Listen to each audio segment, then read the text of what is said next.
Hey, it's Brian here. I just want to take a quick moment to thank you for listening to the podcast.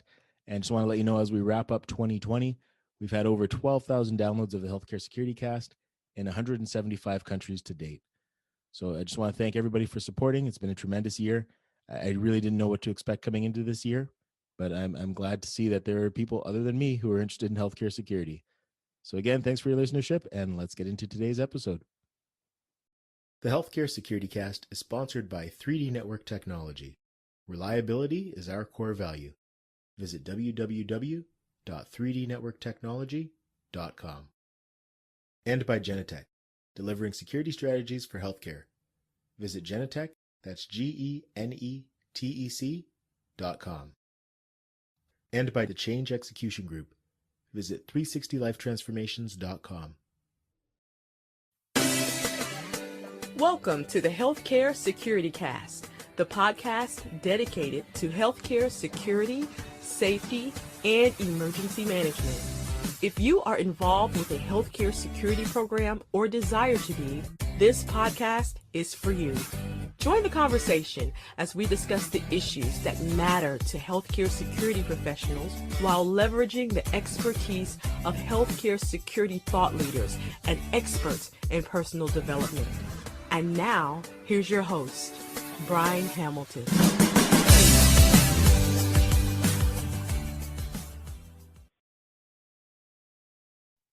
Welcome to the Healthcare Security Cast for Wednesday, December the 30th, our one-year anniversary edition of the Healthcare Security Cast.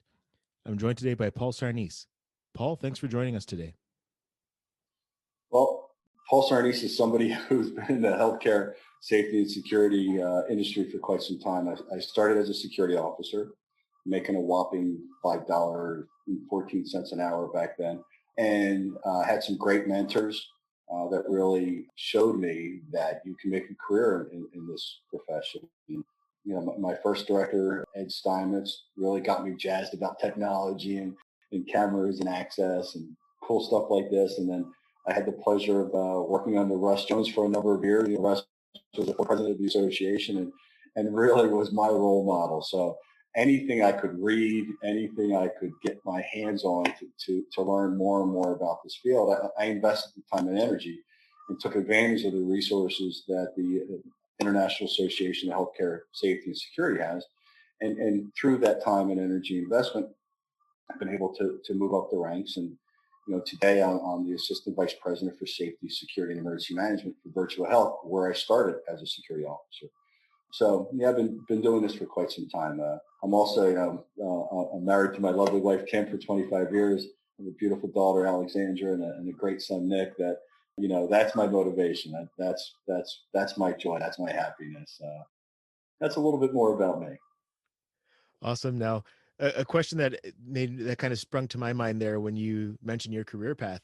A lot of us started off as a frontline security officer, and me and one of my colleagues were having this conversation, and he had said to me, I always feel like one day they're going to realize that I'm just a security officer, and they just kept promoting me, and maybe I don't belong where I am. Did you ever have to kind of battle that insecurity? Because I'm sure there's a lot of people who have, and if so, like, how did you kind of overcome that?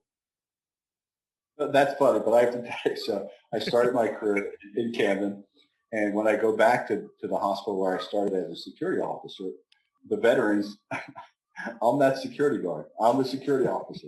That's how they see me, some of them. And it's still funny. I think with anything, we prove ourselves and we demonstrate the value that we bring and what we have to offer to our organizations. And, I think no matter how people perceive us, and I'm okay with the folks at Camden seeing me as a security officer. It makes me laugh and chuckle, but I'm okay with it. I'm totally at peace with it, and it brings me pride that they still recognize that was the guy. So I look at it all positive. Awesome stuff. Now, as we mentioned, this is the first anniversary episode of the Healthcare Security Cast, and to celebrate, we're giving away some memberships. So memberships to IHSS, of course. And just to give some context, I was fortunate enough to win an award at a Focus on Healthcare Security event that Mr. Sarnese was also taking part in. And part of the award was 5 memberships to IHSS. Now, for myself, I'm in a good place where I can cover the cost of my membership. It's not a problem for me. So I wanted to give away my 5 memberships that I had and just try to help grow the association. And of course, Mr. Sarnese, being the great role model and leader that he is, stepped up and sent me a message and just said, "Hey, I want to sponsor a membership in each continent." So we're going to go ahead and do that. So we'll start off with Paul. Just since you're on the show, I figured it would be a good opportunity for you to announce the winners of the 6 memberships that you're going to give away. Well, thank you, Brian. I mean, I'm thrilled to do this. This is really cool. And you believe in the association. You believe that this is the association to be in, and this helps support our industry and our field, right? So you're giving away these memberships. And the reason I'm stepping up, when I heard you were doing that, it really struck me. And I started thinking about, we support things we believe in, right? We support our churches and our places of worship. We support our kids' athletic association. We support causes because we believe in them. And I believe in this association. I believe in this industry. And that's really what I want to kind of, walk the walk, just like we should, right? Right. So I'm thrilled to be able to announce the winners of the membership. And this is a very eclectic group, which is so cool. So our first membership goes to Jason Best Mitchell, and he is from Trinidad and Tobago. We have Santiago Sendra from Argentina. Darrell Bolton from Ireland, George Manchega from Kenya, Errol Basquia from Manila in the Philippines, and lastly, Andrew Gibson from Melbourne, Australia. So congratulations. Yeah, congratulations. And again, like you said, a very eclectic and diverse group. And our remaining winners of professional memberships for IHSS are Monique Sheeran, Daniel Henderson, both of them are from the US, Matthew Pateman from Alberta, Canada, John Gita from Ireland. And we decided to mix things up, and we actually have a number of associate memberships to give away. And ironically enough, all of these individuals who won are located in Canada, different parts of the country. Crystal Dudgeon from Ontario, Jack Waltonberry, also from Ontario. And for the last 2, I apologize in advance. I should have got confirmation of the pronunciation of these names. So I'm going to take the safe route and stick with the last names. So we have Officer Pasalia from Ontario and Officer Kandoker from Saskatchewan. Congratulations to all of our winners, and stay tuned for more giveaways in the future. Congratulations to all of the winners. And I think this is a great segue to talk about the association that we've just given away some memberships to, IHSS. Now, you're starting your year as the president of the association after serving as the president-elect for the last year. Going into your 4th year on the board, what can you say about your experience as a member and as a volunteer leader? As a member, first and foremost, just very rewarding. I mean, I say this everywhere I go, and there's never been a time if I needed something, if I had a question, that I could even look to the association, go to the website, look at the resources, or I could pick up the phone and call a member and a colleague to get the support that I needed. I mean, the reality of it is we can go to any hospital in the country throughout the world, and we all deal with the same issues. We all have challenges with parking. We all have challenges with smoking. We all have challenges with violence and aggressive patients, and the struggles with visitor management and drug diversion and protecting our babies and others. I mean, it's the same. Our strategies may be different, our tactics may be different, our environments may be different, but we all have the same challenges. So I've found as a member of the association, I found it nothing but invaluable. As a leader, I learned very quickly that the skill of time management is very, very important, because we're juggling, right? We're juggling our personal lives, we're juggling our professional lives, and then our volunteer time. So you really have to be able to be a good time manager, because it takes time, it takes energy, and that doesn't come, you don't get additional hours in the day. So we have to learn how to manage that time. And again, I feel like I've received 10 times what I've given in relationships that have been built, knowledge that I've gained. It's just been incredibly rewarding. Awesome. No, it's definitely a rewarding association to be a part of. Now, you talked in terms of some, we're all facing the same challenges. Things may be different depending on where you are, but in terms of 2020, now this has been obviously an unprecedented year in terms of the challenges that we've faced. So we've had challenges related to the pandemic, diversity and inequality issues, scrutiny towards law enforcement, and also there's the obvious of the controversial presidential election that you've had to deal with in the U.S. What have you learned from 2020? I want to sum it up in 6 words. United we stand, divided we fall, right? Right. So, I mean, a challenging year on many aspects. I mean, COVID has devastated the world, millions of people impacted. The social inequities and the injustices we've seen, and that, again, horrific situations that we got to witness on videos. We got to see what happened. I don't know too many people that did not cry when they saw what happened to George Floyd. I mean, just amazing. It's a very challenging year. Again, but being the optimist I am, I am my mother to the T. She's always looking at the bright side of things, and that's how I try to look at it. So, when it came to the pandemic, obviously millions of people impacted worldwide, but there were some great things that came out of it. I mean, the advancements in technology, the acceptance of technology, the whole scientific world working to solve, stop the spread of the virus. I mean, there was just so many positive things. The personnel that work in healthcare, heroes, truly heroes on the front line, right? So the amount of attention that healthcare received in a very positive way. Again, although the pandemic was devastating, there were so many positive things that came out of it. The social injustices and what we see in the differences, the social determinants and the differences we see in many communities, specifically the Black and Brown community. I mean, it's those incidents put the spotlight on where it needed to be in my mind. And that is police training, oversight, community involvement. So again, some horrific incidents occurred, but I truly believe that at the end there's going to be some long-sustaining, hardwired changes that will ultimately benefit all of us. Again, a very, very, very challenging year. So again, I think we live through it. We're kind of get tougher. You kind of get resilient, and I think that's a good thing. I think that there was a lot of uncomfortable conversations that came out of a lot of the events, and boy, if we're not talking about inclusion and diversity in every level, shame on us.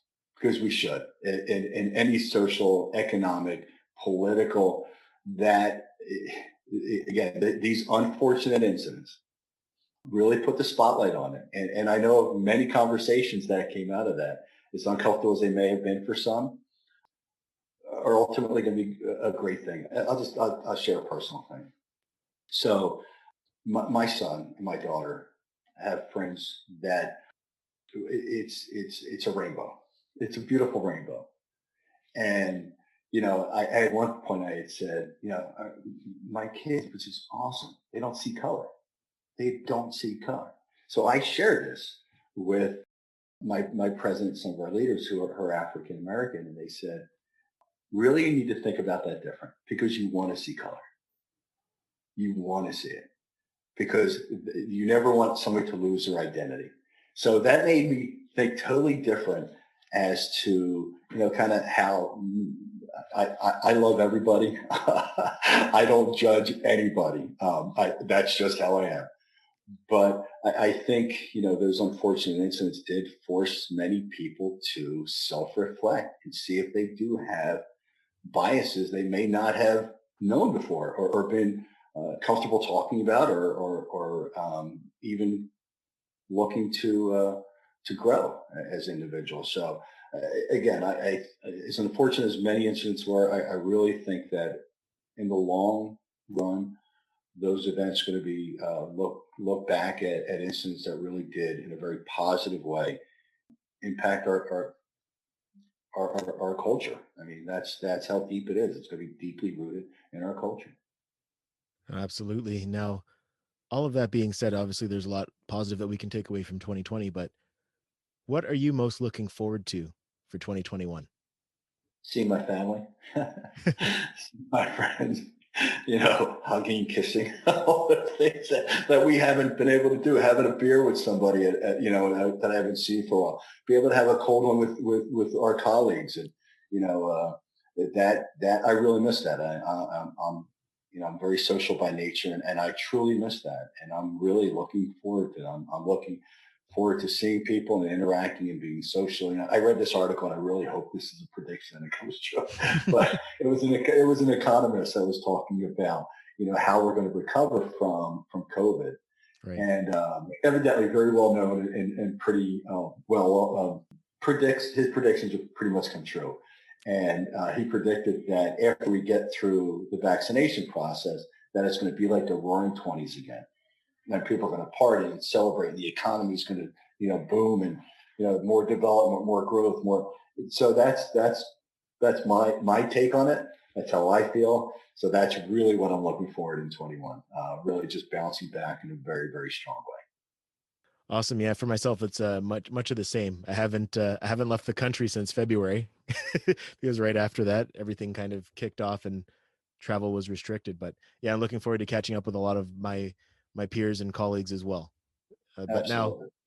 but now I want to kind of shift focus here. There's a few things that have really been intriguing for me for the last little while, and I'd like to get your insights on them. First, I'd like to just talk about leadership because I think I alluded to it earlier in the conversation, but what is your approach to leadership, or what are your thoughts on leadership? Well, first and foremost, we have to lead by example, right? We can never break the rules that we're asked for anybody to enforce. I do believe in servant leadership, meaning that if somebody from my team doesn't do something correctly, it's not their fault. It's my fault. I didn't teach them right. I didn't invest in them. So I take ownership of it. I do believe in extreme ownership and extreme leadership. I mean, almost to a fault at times. I think people perceive that, where I may say that, hey, I own that. I'll fix it. It's part of my responsibility. I own that. And I may not truly be the owner of it, but a lot of times, I will take that responsibility. So I certainly believe in leadership by example, developing your team, developing your succession planning. I'm the biggest cheerleader of my team. This weekend, we opened up our vaccination clinic, and on one particular day, we did close to 900 vaccines, which is pretty impressive. Wow. And two of my teammates really stepped up, and a lot of accolades were coming to me, and I didn't feel like I deserved them. So all I've been doing is putting my teammates out front, saying, no, they did all the work. You need to talk to Phyllis. You need to speak to Carly. They're the ones who did the work. They're the ones who deserve the accolades. I do what they tell me to do. So, but it's true. I mean, I don't think many of us are comfortable with kind of touting our successes, but we can certainly do it of our teammates. I'm not an I person. You rarely hear me say I. It's always we. But when somebody on my team does something, I'm going to tell the world. That's awesome. And actually, you segued really well there to my next question for you, which is I also want to get your insights and your approach to mentorship and succession planning. You kind of touched on succession planning there. Yeah, I think it's incredibly important. I mentioned Russ Jones earlier. I was Russ's first intern.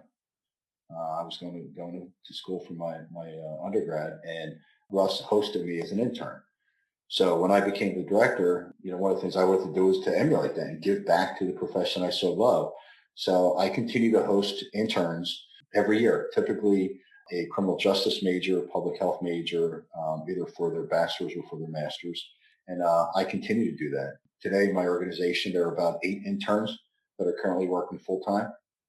And I mentioned Carly a moment ago, and Carly was one of my interns I hosted about 3 years ago when she was doing her master's in public health. And on March 9th, the day we opened up our corporate emergency operations center in response to COVID, it was Carly's first day as part of our team. So, yeah, I truly believe in giving back, helping if internships, helping students, going to colleges and talking about private security. I think, it's real important that we continue to give back. And again, that helps provide a pipeline of future candidates for positions, future leaders. And again, we ultimately benefit from it as leaders, and we can help grow and develop others. I think that's really, really, really rewarding, and I'm going to continue to do it until to the day I stop working. I'm going to continue to host interns. Even this year, I hosted 2 interns, although it was virtually in a virtual internship. It was still hopefully very rewarding for them because they got to learn a lot about emergency management. They got to learn a lot about how we respond to pandemics, and hopefully they're going to take that experience and it will benefit them later on in their careers. Oh, yeah, absolutely. I'm sure it will. You do lose a little bit by doing things virtually, but now that everybody's so accustomed to it now, you don't lose very much. Agreed. I actually prefer it because I think we're more concise in our time. I think there's less, especially when you have a large group, I think there's less sidebars. I think we get right to the point. And yeah, I think we're much more efficient with our time these days. Yeah, and your reach isn't limited either. You can literally meet with anybody anywhere. Oh, it's so cool. So, and Brian, you know this, but starting back in, I guess, in March, I started to host weekly calls with the Delaware River chapter so we can all talk about COVID. How are we responding? What are the challenges? What are the issues? And, we continue that up until today. We still have, right now we're bi-weekly, so every 2 weeks we have calls, but that call has yourself. So we have, America, Canada. We have Zachary James from Ireland joining the call. It's so cool because we're hearing what's going on all throughout the world. And we're sharing best practices, we're sharing challenges, and sometimes we're just, a lot of us don't want to bring this stuff home, right? We don't want to bring our stresses and some of the things we deal with at home. So we have this collegial group of ladies and gentlemen that we could talk to that appreciate what we're going through. And really, to me, although the information sharing and everything we did since March was phenomenal, but the relationships that were built and just that group of people that you knew were cared about you and were there to support you, I think that's what got many of us through some of those pretty dark days. Yeah, absolutely. And I think the group was great for me personally in a way that there's a lot of people I was connected to on LinkedIn that I didn't really know too well. Paul Allena comes to mind, for example, and I was able to have some conversation with him offline, and yeah, he's a really really sharp guy, and it was good to have that forum to actually, I guess grow that professional relationship a little bit. Yeah, Paul's a great guy. I went up and visited his campus when they started to experiment with the thermal imaging cameras. Paul is just a great resource, very knowledgeable. Certainly, he's from Jersey. So as soon as you talk to Paul, you start thinking about the Sopranos and all the mob figures. Certainly has that Jersey sound to him. But Paul is an incredibly knowledgeable professional that I'm glad you made that connection through that. Because again, that's going to be one of those lasting relationships that you're going to have throughout your career that you can call him, he can call you, and you help each other out. Oh yeah, absolutely. Now, one other thing too that's been on my mind a lot lately, almost to the point of obsession. And I think about this a lot now, but it's just the unintended consequences of the decisions we make and the actions that we take. And it's one thing that I ponder a lot now whenever I'm deciding anything. I'm always thinking, okay, what am I missing here? What's going to happen as a kind of an unexpected consequence or circumstance as a result of the decision I make. Do you think about the unintended consequences and how they impact your decisions when you're making them? Is that, or am I just a weirdo who spends a lot of time thinking about these things? No, no, Brian, you're not. I mean, I think there's nobody more critical of me than me. I'm incredibly critical of myself. At the end of the day, I'll write down 5 things that I did not do well, and things that I would change going forward. So, no, we have to think about the consequences because for every action, it's going to impact somebody. We have to think about people's emotion. And although it's, we make decisions that we know sometimes going to hurt somebody's feelings. That's the bottom line. But we have to recognize that, hopefully before we make the announcement, whatever decision it is, so we can explain the why behind it, Right. and we can lessen the impact or the negative consequences that person may be feeling. So, no, I do think about that a lot, especially when we have to make tough decisions that are going to impact somebody's career, somebody's life. I mean, you have to think about the human that you're dealing with, and certainly realize that there could be an emotional response to the decisions we make. So, yeah, it's tough being a leader, isn't it? I mean, we do have to make some really tough decisions that people are not going to be happy about, and but we have to sleep good at night. We have to know in our heart and our mind that it was the right thing to do. No, 100% agree. Now we've covered quite a bit as we always do whenever we have a conversation. Is there anything I haven't asked you yet that you'd like to discuss further? Um, no, but it's not a question, but something that I love what you're doing. I mean, we as an association, like all associations this year, because of the financial impact that COVID has had, we've lost some memberships.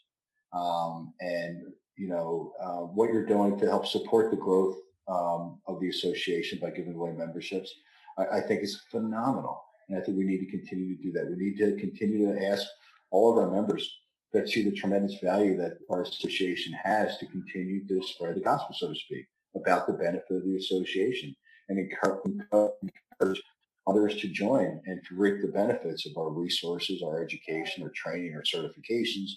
So I think that, that's a challenge for all of us going forward, because we know that some organizations had some pretty negative financial impact from COVID. So we have to, as an association, just continue to demonstrate our value in everything that we're doing.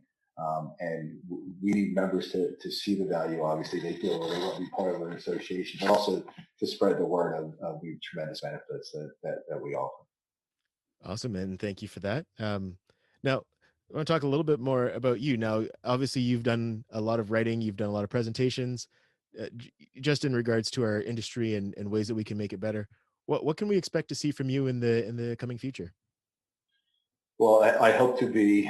I'd love to travel, so I would love to see as many books as I could, obviously. But I'm going to be very visible. I mean, the success we've had with our weekly and biweekly COVID calls in our chapter in our region, I'm going to continue to do a forum like that where our members can jump on a Zoom or Skype or Teams, whatever we choose, and we can talk about whatever the issues are. Roy Williams, I think, really set the table very well. He was doing virtual chats this year. That's something that we're going to continue to do going forward. You can also see a focus on safety and emergency management. We have an upcoming webinar on, how to respond when a regulatory body walks in. So if it's OSHA or in Canada it's OH&S, or if it's, any other regulatory bodies, what should we expect? What are the do's? What are the don'ts? And pitfalls that we want to avoid.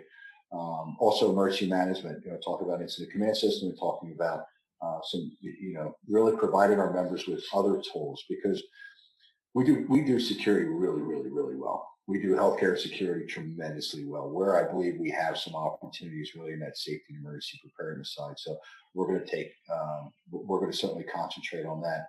We're going to continue with our affiliations. I plan on reaching out to any professional organization that's involved in healthcare, if it's long-term care, home care, and seeing if we're like-minded and see where we could mutually benefit each other. If it's speaking at conferences, if it's sharing resources, whatever we can do, again, to demonstrate the value of our association. I also to get into the journals that our CEOs and COOs read, so that they could, again, see the benefits of our organization. I want them to read about our association. And then if their director of safety or security emergency management is not a member of IHSS, I want the CEO and the COO to say, you need to join that association. They have guidelines, they have certifications, they have design guidelines. Why aren't we doing that? Why aren't we a program of distinction? So I really want to be able to talk to the C-suite and demonstrate the value of our association and our profession. We truly, we contribute to the outcomes of our patients. We do. And, I want to take every opportunity I can to remind as many people as I can about the value that we bring. Excellent. No, that's good stuff. I love to hear that. Now, in terms of, the greater community, the Healthcare Security Cast community, do you have a special message that you want to share? Just to thank them. I mean, this has been really cool. I listened to all of your casts, and I learned something every time. It's one of those things. The podcast is going to reinforce something that you may know. If not, you're going to learn something new, or you're going to have a different way of looking at things. And so I just want to thank the everybody who's listening. Thank them for listening and thank them for their continued support. And Brian, we just had our board meeting last week, and every year we do a SWOT analysis, right, where we identify our strengths, our weaknesses, our opportunities, and our threats. And this podcast to me is one of our strengths. It really, really is. I mean, your ability to connect with people all over the world is phenomenal. You're sharing information. You're sharing knowledge. You're sharing insights from really some great thought leaders that are even outside of the profession that are really influencing us. So I just want to thank everybody. And Brian, thank you personally for what you're doing. This is a phenomenal forum to share this information with. So thank you, and thank everybody who's continuing to listen and support the podcast. Oh, thank you. Thank you very much for that, Paul. Yeah, obviously we just want to keep this moving forward, and hopefully people are, like you said, you're learning from it. Hopefully people are learning from it and finding things that you can apply to your programs to make your program better. Absolutely. Now, in closing, what's the best way to connect with you? I know you're pretty active on social media. If anybody wants to connect with the president of IHSS, I know you may not be as active on Twitter as the last U.S. president, but what are some ways to get in touch with you? That's great fun. Well, I am on LinkedIn, and that's kind of my primary tool that I utilize. But I am also on Twitter, and I am getting a little more comfortable utilizing that forum. And of course, by email always is always quick. But yeah, I'm very accessible, very approachable. And again, if anybody would like to reach out, I love to talk, as you can tell, Brian. I love that dialogue. I love that. I do just like talking to people and learning from each other. So I would love for people to reach out and connect. And again, if I can support anybody in any way, you'll find that I will be there for you. Awesome. Thank you very much. Thank you very much for your time, Paul. I appreciate it a lot. And I know there was value for people in this conversation. So feel free to reach out to Paul. Feel free to connect with Paul, and reach out to either one of us if you want to know more about IHSS as well. Thank you, Brian. This was great. Really had a lot of fun. And this concludes our first anniversary episode of the Healthcare Security Cast. Thank you very much for tuning in, and thank you for supporting throughout this first year. I wanted to take a moment to thank everyone who's been a guest on the show, anyone who's contributed, my sponsors. Thank you very much for all of your support. And I just want to thank the whole Healthcare Security Cast community. And I'll quickly remind you of the best ways to get in touch with me if you want to do so. My name is Brian, B-R-I-N-E Hamilton. I'm the only Brian Hamilton on LinkedIn, Twitter, Facebook, Instagram, TikTok. Really easy to find. Again, that's B-R-I-N-E Hamilton.